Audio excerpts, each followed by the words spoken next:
president of the Board of Trustees for this marvelous, marvelous center. And the events of last week compelled me to take a few moments to talk to you about why we have this center and what the purpose is. And I'd like to do it in terms of an analogy. I'm a scuba diver. And I'd like to use the analogy of an event that I went through as a scuba diver, doing a cave dive, in terms of how it ties into "By Thy Grace" and the marvelous prayer that Bill gave, because I think it's very reflective of what this center really means and the purpose and why Reverend Margaret felt the calling for this center. When we were in the Bahamas a number of years ago, we were going to do a cave dive. Now, in scuba diving, you are required to have a partner, because you never dive without having a partner. And in a spiritual journey, in Joyful Gathering, you have a partner. You are not alone, because you have Reverend Margaret, you have Reverend Jessica, you have Bill, you have June, you have Patty, and also I know Carol gets involved as well. So it's not a lonely journey. When we had to do our dive, we had to carry all of our equipment through a jungle. And think about that great weight that I had to carry going through that jungle with my tanks, my regulators, my fins, my belt weight, all those things. That's no different than for each one of you, because each one of us carries some kind of weight when we are taking a journey. Now, it could have been a fearful journey going through the jungle because I had no idea where we were going. But our dive master did. Just like the journey we take here at Joyful Gathering, there is our dive master. There is our leader who helps shine the way. When we came to the cave in the middle of the jungle, we had to go down a ladder to get into this cave. And we had this great weight of all this equipment that we were going down this ladder. And when we got into the cave, the entire ceiling of the cave was covered with bats.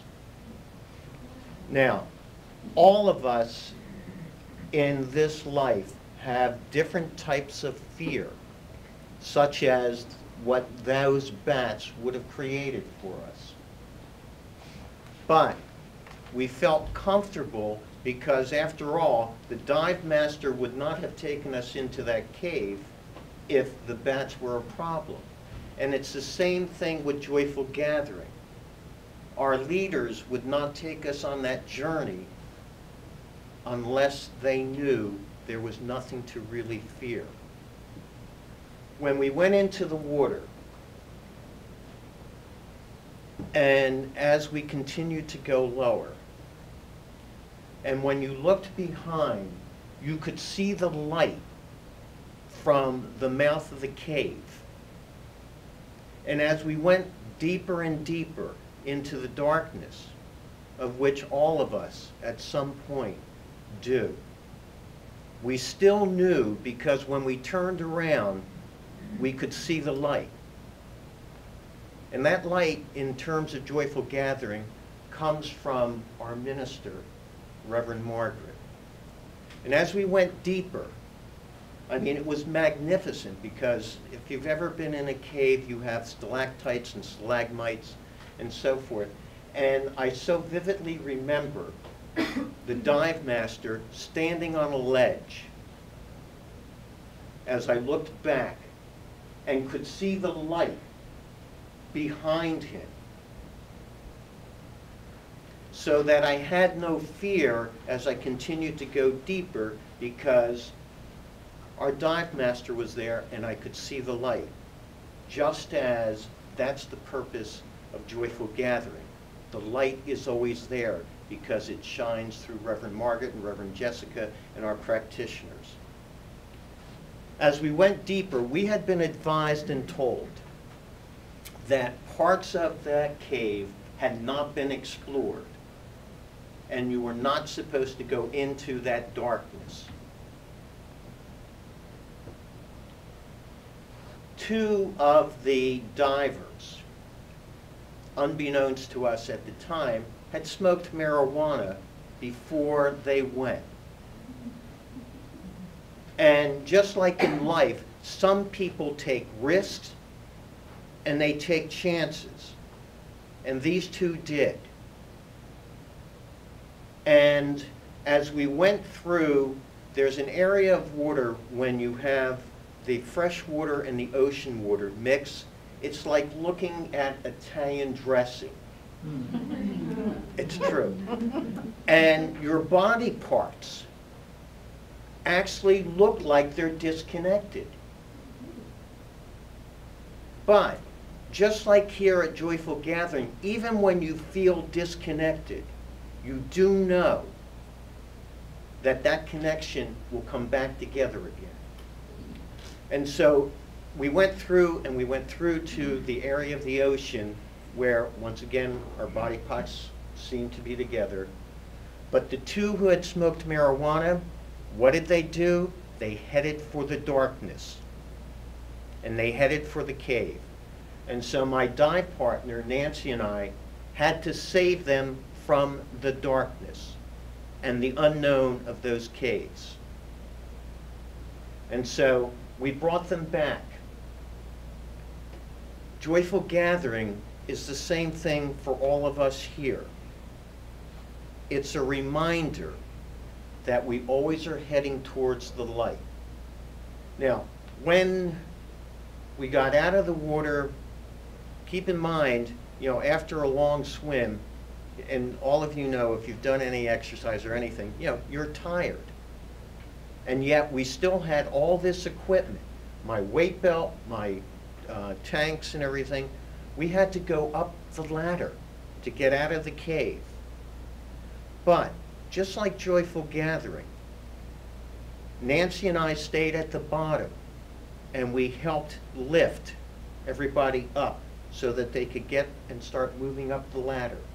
That's what Joyful Gathering Spiritual Center is all about. And I'd like to sort of close just with a thought. All of you have heard the notion of people come into your lives for a season, a reason, a lifetime.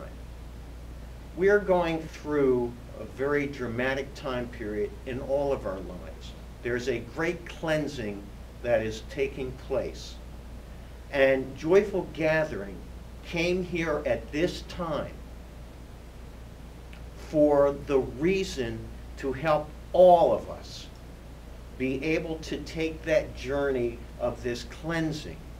And so for the season of which this cleansing is going on, Joyful Gathering, which is only 8 months old, is here for each and one of us. And then as far as when they talk about, the lifetime, the third part of that, well, the teachings, the marvelous words that come from this leader each week, that will stay with you for a lifetime. Even if you should move on from this center, those words, those teachings will always stay with you. So the purpose of Joyful Gathering is it's the light. It's the light in terms of your spirituality and for your life itself. And I just I felt I had to share that with you. Thank you, Larry.